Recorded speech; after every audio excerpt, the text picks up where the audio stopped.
hello केटाउ आज कुरा गरौँ हामी हिजोको म्याच डेको बारेमा र हिजोको म्याचमा मैले कुन कुन म्याच हेरेँ भन्दा त्यही रियल सोसिएडाड भर्सेस बार्सिलोना जुन चाहिँ 10 बजीको थियो र 9 बजी भएको त्यो न्युक्यासल भर्सेस आर्सेनलको र त्यो म्याचभित्र भयो धेरै कुरा जस्तै कि आर्सेनलको म्याचमा भएको थियो सुरुमै निकोलस पोपको त्यो के निकोलस पोप हो कि नाम होइन त्यही पोपको चाहिँ पिनाल्टीलाई चाहिँ डिनाइ गरिदियो त्यहाँको भिएआरले र अर्कोमा बार्सिलोनामा रियल लमिन यमालको कमब्याक र लमिन यमालको यो गेम चाहिँ डिफ्रेन्ट थियो यो अगाडिको म्याचहरू भन्दा पनि तर कसरी डिफ्रेन्ट थियो म भन्छु यो पुरै भिडियोमा सुरुमा म्याचको कुरा गर्नुपर्दाखेरि बार्सिलोना भर्सेस रियल सोसिएडाडको कुरा गरौँ जहाँ चाहिँ आई थिङ्क ठिकै खेलेको थियो बार्सिलोनाले चान्सहरू पनि दामी बनाएको थियो र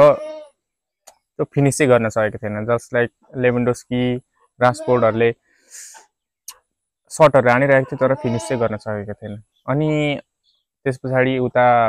काउन्टर ट्रान्जिसनमा गोल खान्छ रियल सोसिएडाडको त्यही साइडबाट अहिले बार्सिलोनासँग खेल्दा गरेर कस्तो गर्नुपर्छ त साइडमा लग्यो त्यहाँबाट स्विच गरिदियो स्विच गर्दाखेरि कुन्डेलाई कुक हानिदिएर क्रस हानिदिन्छ र ट्याप इन गोल थियो अनि त्यस पछाडि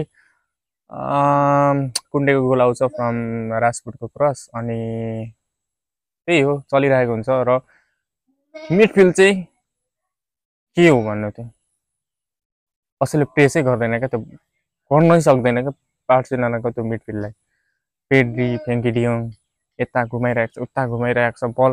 यहाँबाट क्लोज स्पेसमा लिइरहेको छ फ्रेङ्की डियोङ अगाडि गइरहेको छ पेड्री पछाडि बसिरहेको छ पेड्री अगाडि जाँदा फ्रेङ्की डियोङ पछाडि बसिदिइरहेको छ ओभरअल दामी गेम थियो उनीहरू दुईजनाको अनि त्यस पछाडि हाम्रो गोलको कुरा गर्नुपर्दाखेरि राजपुतको क्रस होइन कर्नरमा गोल खान्छ रियल सोसिएडाडले कुन्डेको हेडिङ र रियल सोसिएडाडको किपरको पनि कुरा गर्नुपर्छ यार केटा हो 22 सट हानेको थियो बार्सिलोनाले त्यसमा 12वटा अन टार्गेट र त्यो 12वटामा पनि 8वटा सेभ 8वटा स्कोरिङ चान्सेस सेभ त त्यति साह्रो क्वालिटी खालको चान्सेस पनि थिएन तर जे भए पनि 8वटा सेभ भनेको सानो कुरा हो अनि अरू भन्दाखेरि लमिन यमालको कुरा गरौँ लमिन यमाल आउँदाखेरि आई थिङ्क सबैजना खुस थियो र एक्सपेक्ट गरिरहेको थियो लमिन यमालले जे गर्छ भनेर त्यो गरेर पनि देखायो अनि म के भन्न चाहन्छु भने लमिन यमालको गेम अलिकति चेन्ज भयो जस्तो लाग्छ कस्तोसँग चेन्ज भन्दाखेरि पहिलाको सिजनसँग तुलना गर्दाको चेन्ज होइन जुन यो सिजनमा फर्स्टको 2-3टा गेम खेलेको थियो लेवान्ते सेवान्तेहरूसँग अरू कोसँग खेलेको थियो लायो भाल्कानोसँग तिनीहरूसँग खेल्दाखेरि चाहिँ कस्तो थियो भन्दाखेरि लमिन यमालले आइएम द मेन म्यान म चाहिँ सबै गर्न चाहन्छु सुट पनि हान्छु क्रस चाहिँ देखेको थिइनँ तर क्रस पनि गरिरहेको थियो सुट हान्छु म सबै ड्रिबल सिबल गर्छु भन्ने थियो तर यो म्याचको लमिन यमालले चाहिँ जस्ट क्रिएट गर्न चाहन्थ्यो र क्रिएट पनि गर्यो पनि 2-3टा चान्सेसहरू यत्तिकै ट्यापिन बनाइदिएको थियो तर कोही पनि थिएन त्यो बक्समा फिनिस गर्नलाई अनि आई थिङ्क त्यति नै हो ल फिकले चाहिँ जानिसक्यो कि अब यो म्याच यो सिजनमा चाहिँ केही न केही खतरा गर्नै छ भने चाहिँ उसले आफ्नो मिडफिल्ड र के भन्छ त्यसलाई आफ्नो फर्स्ट टिमको चाहिँ जुन क्वालिटी हुन्छ त्यसलाई चाहिँ मिनिमलाइज गर्न छ र त्यसको डिफरेन्सलाई चाहिँ सानो गर्न छ र इन्टिग्रेसनहरू पनि गर्नु पर्यो यताउता जसले चाहिँ फर्स्ट टिमलाई चाहिँ अलिकति राम्रै होस् अनि कुरा गरौँ अब आर्सेनल भर्सेस न्युक्यासलको सुरुमा कुरा गर्नुपर्दाखेरि आर्सेनल भर्सेस न्युक्यासल मैले फर्स्ट हाफ चाहिँ राम्ररी हेरेँ किनभने ठ्याक्क 1 घन्टा अगाडि थियो बार्साको म्याच भन्दा 9 बजी सुरु भएर 9:15 सुरु भएर ठ्याक्क बार्साको गेम सुरु हुँदाखेरि फर्स्ट हाफ जितेको थियो तर त्यो फर्स्ट हाफमा के देखेँ भने मैले आर्सेनलले चाहिँ एट्याकहरू गरिरहेको थियो र दामी एट्याकहरू बनाइरहेको थियो तर फिनिसहरू चाहिँ भएको थिएन यता युक्रेसहरूबाट पनि त्यति साह्रो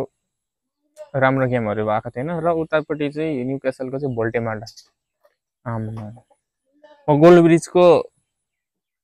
वाच अलङ हेर्दै थिएँ त्यसमा के भन्दै थियो गोल ब्रिजले भोल्टे मेस्सी भन्दै थियो क्या भोल्टेमाल्डाले त्यति रेस्पेक्ट दिइरहेको थियो र त्यस्तो देखिन्छ पनि किनभने उसले त्यो होल्डअपहरू पनि गरिरहेको थियो दामी नै उसको खुट्टाबाट बलहरू पनि डिस्प्लेस गर्न सकेको थिएन क्या आर्सेनलको प्लेयरहरूले र त्यतिकैमा एउटा कर्नर हुन्छ त्यो कर्नरमा टोनालीले लिँदाखेरि त्यही सर्ट कर्नर लिएर अनि टोनालीले क्रस हान्दाखेरि भोल्टेमालेको गोल आउँछ अनि फर्स्ट हाफमा ट्राई आनु अनि एउटा पेनल्टी पनि आउँछ जुन चाहिँ कन्ट्रोभर्सियल थियो जस्तो लाग्छ मलाई किनभने उसले बल लिँदा पनि त्यो बललाई पुग्न सक्थ्यो गेब्रियल मार्टिनेली गेब्रियल होइन त्यो बलमा पुग्न सक्थ्यो ग्योकेरेस र त्यो पुग्न नै दिएन पोपले र त्यसलाई पेनल्टी नै मानिन्छ के मान्नुहुन्छ तपाईँ कमेन्टमा भन्नु होला र अनि त्यस पछाडि सेकेन्ड हाफमा मार्टिनेली होइन मिकल मोनिरोको गोल आउँछ त्यस्तै same to same carbon copy goal आउँछ अनि मार्टिनेलीको गोल खोइ थाहा भएन बिर्सेँ मैले अलिअलि हेर्दै थिएँ हेर्न त उता हाफ टाइममा बार्साको हाफ टाइम हुँदाखेरि उता हेर्दै थिएँ बिर्सेँ मैले तर प्रिमियर लिग भनेको चाहिँ यस्तो लिग हो जुनमा चाहिँ जे पनि हुनसक्छ लास्टको 10 मिनटमा जस्तै लिभरपुलले हालो म्यान्चेस्टर युनाइटेडले जित्ने चान्सहरू 2-3टा पाएको थियो त्यो पनि त्यसमा पनि हारो अनि के आर्सेनलको गेम हो लास्टको 10 मिनट एट अ टाइममै सबै चिज भएको छ गर्न चाहिँ त्यति नै हो केटा कस्तो लाग्यो यो भिडियो तपाईँ कमेन्ट गर्न सक्नुहुन्छ र के गर्न सक्छु त म यो भिडियोमा तपाईँ भन्न सक्नुहुन्छ म एडिट चाहिँ गर्दिनँ यो धेरै किनभने अल्छी लाग्छ त्यही हो लभ थम्बनेलको लागि